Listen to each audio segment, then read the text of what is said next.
공동주택 집합건물 초보 격리를 위한 내비게이션 토TV 시작합니다. 오늘은 새해 1월 1일 지나고 난 1월 2일이죠. 그럴 때 우리는 합계잔의 시선표를 들어가면 전년에 대한 내용이 이월되어지지 않은 것들을 볼 수 있어요. 즉 전년도 자료가 끌어와지지 않습니다. 전년도 자료가 끌어온다는 것은 자산부채 자본과 같은 다음 금액이 다음 달로 넘어가는 걸 말하는 거죠. 그러면 요 자산부채 자본은 끌어올려면 그에 관련된 프로그램상 그 집합건물이나 공동주택의 XPRP 홍진 프로그램은 연도 2월이라는 프로그램의 모듈을 사용해서 얘를 2월 시켜줘야 됩니다. 자, 근데 그 전에 해야 될 게 먼저 회계기수를 등록을 해줘야 되거든요. 자, 일단은 요거에 대해서 먼저 말씀을 드리고 나서 실제 프로그램 한번 보여드리도록 하겠습니다. 자, 각설하고 다음 설명 넘어갑니다. 이거는 그 연도 2월하는 방법인데요. 이거 전에 먼저 회계 기수부터 먼저 말씀을 드릴게요. 얘가 회계 기수인데요. 회계의 기초 정보에 회계 기수 등록이란 그 모듈을 선택하시면 이와 같은 화면이 나와요. 들어가면 회계연도는 회계기간의 시작연도를 넣어야 되는데 대부분 이거는 프로그램 회사에서 해주진 않습니다. 근데 이거를 그 무심결에 그 내년도 것까지 하는 경우들이 있어요. 즉 전년도의 격리들이 하나를 더 무심결에 넣었으면 요게 그 다음에는 적용 안 하고 그 기록 그대로 끌고 와질 수 있거든요. 그러니까 이거는 대부분 프로그램 회사가 해주진 않습니다. 그래서 하는 방법은 어렵진 않아요. 회계기수 등록에 들어가서 행 추가하면 요 밑에 행이 생기고 거기에 연도를 집어넣으면 회계기수는 요거 회색 부분은 자동으로 얘가 필업이 됩니다. 그래서 요거 기간은 언제부터 언제까지를 넣습니다. 이거는 원래 자동적으로 그 넣어주면 좋겠는데 기업에서 회계 그 기간을 정하는 거는 기업의 마음대로 재량이기 때문에 이거는 이렇게 하든가 아니면 입주 초부터 해서 1년을 자르든가 이렇게 하는 데가 있는데 어렵게 생각하지 마시고 그냥 그해 1월 1일부터 12월 31일로 그냥 끝내고 그 다음 기수로 시작하는 걸로 하시는 게 제일 좋아요. 이걸 입력하는 순간 여기에 있는 자료들이 쭉 들어가고 그걸 저장하시면 됩니다. 화면 한번 보여드릴게요. 저는 이미 지난 해에 올해 거를 넣어놨기 때문에 전 자동으로 넘어갔고요. 그때도 뭔가 설명하느라고 했던 것 같긴 해요. 그래서 이번에는 내년 거를 자 지금 보시면 2022년, 2023년, 2024년 되어 있죠. 자 일단 마우스를 바꾸고 자 그러면 이 상태에서 일단 조회를 누르시고 더 이상 변경사항은 없어요. 그죠? 그래서 행추가 눌러서 여기서 보시면 회색은 들어가지지 않아요. 그죠? 그럼 여기 부분만 넣으시면 돼요. 마우스 더블 클릭해서 2025년 1월 1일 그 다음에 2025년 12월 31일 이렇게 엔터를 하면 자 지금 회계 연도와 회계 기수 자동 생성됐고 1월부터 12월 30일 얘를 입력하는 순간 2025년 1월과 12월에 가는 것도 쭉 자동 생성이 들어갔습니다. 시작일도 1일부터 31일, 그러니까 2일부터 28일 이런 식으로 자동되고요. 그냥 이렇게 해서 저장하시면 회계 기수는 자동 생성이 돼요. 얘는 끝났어요. 자 그러면 회계기수가 들어가야 되는 이유에 대해서 이제 잠깐만 초보자 입장에서 언급만 하자면 원래는 연도 2월이 왜 필요하냐 2월 된 항목은 자산과 부채와 자본이 2월이 됩니다. 수익과 비용은 발생이어서 그 달에 발생한 걸로 그 다음 달에 2월 되지는 않아요. 대신 그것들이 다 누적이 된 당기 순이익은 다음에 2월 이익여금으로 넘어가죠. 어쨌든 그것들은 다 뭘로? 자본으로 가서 이동하는 거고 현금, 예금 이것들은 다 나머지 금액이 그 다음 해로 넘어갑니다. 이걸 연도를 넘긴다라고 해서 2월이에요. 2월은 다음 달로 넘긴다는 거죠. 그러면 다음 달로 넘기는 거는 지금 시점이 2024년 1월 2일이잖아요. 다음 달로 넘기는 거는 언제 시점? 2024년 1월 달로 넘긴다는 거예요. 그럼 연도는 언제 걸 넘긴다? 그 전날인 2023년도 거를 넘기는 거예요. 그죠? 회계기수는 당연히 얘에 대한 회계기수는 만들어져 있어야 되고요. 그 다음 얘는 대상이 연도 2월하는 대상입니다. 요거를 좀 나눠서 보셔야 돼요. 그래서 전년의 것을 다음 달로 이동시키는 게 바로 연도 2월입니다. 자, 그러면 얘는 요거 회계기수를 먼저 하셔야지요. 넘길 곳에 대한 자료는 그러니까 자리를 만들어 놓고 난 다음에 얘가 1바예요. 하고 나서 연도 2월을 하시는 겁니다. 그죠? 요걸 정리하시고 그리고 설명 들어갈게요.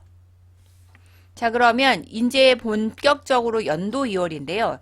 연도 2월을 2월 할 거. 원래는 첫 번째 들어가면 얘가 언제 걸로 넣을 건지 얘가 물어봐요. 그죠?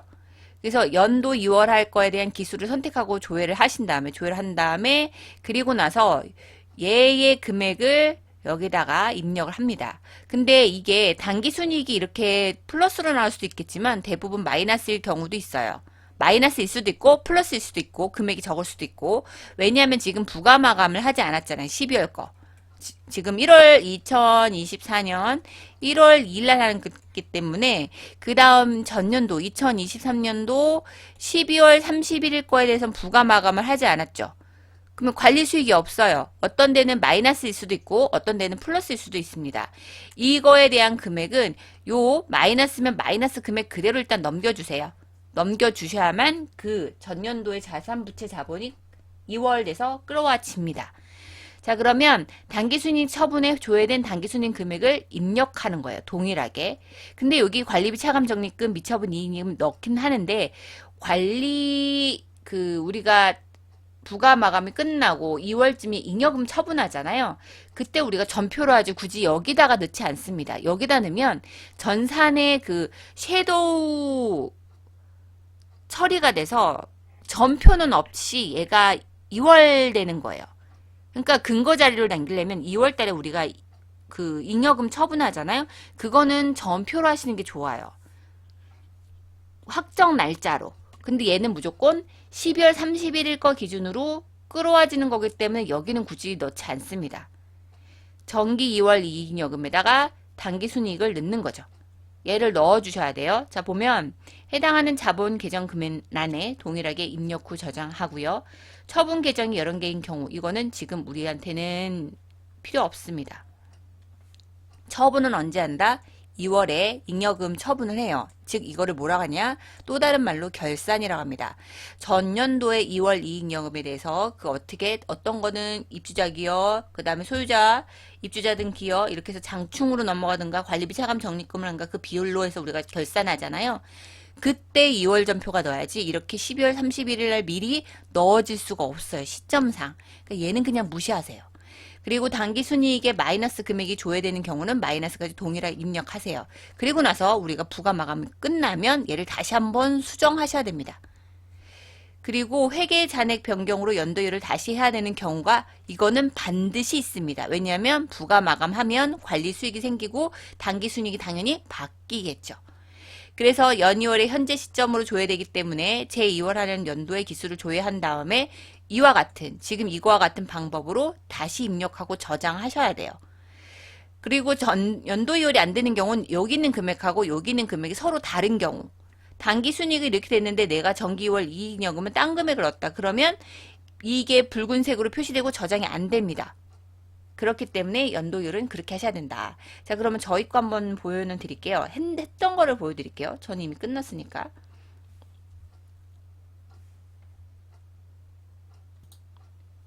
자, 그러면 연도율은 어디 들어가시면 되냐? 결산관리, 회계의 결산관리에 연도 2월이라고 있어요.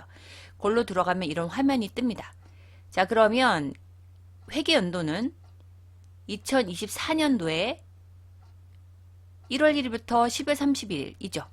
근데 얘는 여기 걸로 조회하면 우리는 얘를 2024년도 거를 2월 하는 게 아니에요. 처음 조회하는 때는 무조건 지금 시점이에요. 그래서 우리는 연도 2월할 기수는 언제다? 2023년도 거를 2월 하는 거예요. 요거를 헷갈리시면 안 돼요. 그죠? 2023년도 요 현금, 예치금 이런 금액들, 비품 감가상 등에 여태까지 했던 것들을 다 다음 달 2월 처리하기로 한다라고 이 계정 과목별로 잔액 있는 금액들을 2월 시키는 거예요. 그죠? 그래서 아까 제가 2024년 회계기수 들어갔기 때문에 얘가 들어간 거지, 만약에 이 회계기수가 안 들어가 있으면 얘는 없습니다. 조회가 안 돼요. 그러면 무조건 2023년에 대한 회계기수, 얘를 언제 다음 2024년 회계기수 만들었는지 쪽으로 넘길 거예요. 그래서 연도 2월은 언제 거, 전년도 거 자료를 넘기는 것이다 라고 이해하시고, 이렇게 조회를 하면, 그죠? 지금 여기 회색 부분은 전산에서 자동으로 필업되는 겁니다. 그러니까 만약에 여기 금액에다 얘가 그대로 넣어야죠. 다른 금액을 넣으면 이런 식으로 저장하잖아요. 이렇게 일치하지 않습니다라고 뜹니다. 그러니까 얘 금액 그대로 넣으셔야 돼요. 그래서 컨트롤 C 하시고요. 여기다 컨트롤 V 하세요. V가 안 되는구나. 그냥 이대로 치셔야겠네요. 마이너스면 마이너스 그대로 하시는 겁니다. 근데 얘는 마이너스일 수밖에 없는 게, 저희는 저희 쪽은 지산인데 입주한 지 얼마 안 돼서 당기 순이익이 적겠죠. 근데 관리비 관리비를 부과해야지 관리 수익이 생기고 관리 비용에 대한 것이 마이너스가 없어지겠죠. 그렇게 되면 이번에는 입주가 얼마 되지 않은 곳은 마이너스일 수밖에 없어요. 이렇게 해서 이제 저장하시면 됩니다. 그럼 이게 연도 2월에 되고, 합기전에 시산표 들어가면 연도 2월, 즉 2월 처리된 거, 정기 2월께 다 넘겨와서 금액이 뜨는데요. 여기서 한 가지. 홍진 프로그램이 이게 그 전산을 반영하는 게 확실하게 서버하고 유기적으로 빨리 되지가 않아요. 그래서 12월 31일 것까지는 그 관리비 통장이 맞았는데 연도 2월 했어도 일부는 안 맞을 수도 있어요. 그럴 땐 여러분들께서 12월, 그러니까 부가 마감할 때쯤 되면 맞아지거든요. 12월 31일 거에 대한 그 마지막 2월 차례형 금액을 그 다음 달 1월 1일 날 2월 받은 걸로, 정기 2월 한 걸로 그 합산된 금액이 맞는지 한번 보셔야 돼요. 이게 전산이 무조건 딱 맞춰서 얘가 끌어와지지 않을 수 있음을 이해하셔야 돼요. 초반엔 그렇고요. 부가 마감할 때쯤 되면 이제 얘가 조금씩 맞물려서 이제 조회가 되거든요. 어쨌든 부가 한번 1월 거는 부가가 마감이 돼야 그 다음 때 2월, 3월, 4월은 잘 순차적으로 가요. 근데 꼭 1월 달 첫 주부터 해서 이제 그 부가 마감 준비할 때까지는 오차가 생길 수 있다는 건 항상 계산하시고, 관리비를 수납 처리를 했는데 관리비 잔액하고 합산 잔액하고 통장하고 안 맞을 수도 있어요. 이거 왜 그럴까라고 고민하지 마세요. 전산이 그게 제대로 100% 반영되지 않을 수 있으니까. 그럴 때는 12월 31일 금액을 그대로 엑셀 프로그램에서 한번 맞춰보세요. 넣어서. 그러면 그게 맞으면 되는 거예요. 그게 언제쯤 된다? 부가 마감할 때쯤 되면 전산이 좀 돌아갑니다. 이 정도는 좀 알고 계시면 될 것 같습니다. 오늘도 여러분 실력을 키우고 화이팅! 좋아요, 구독, 알람 신청 부탁드립니다. 감사합니다.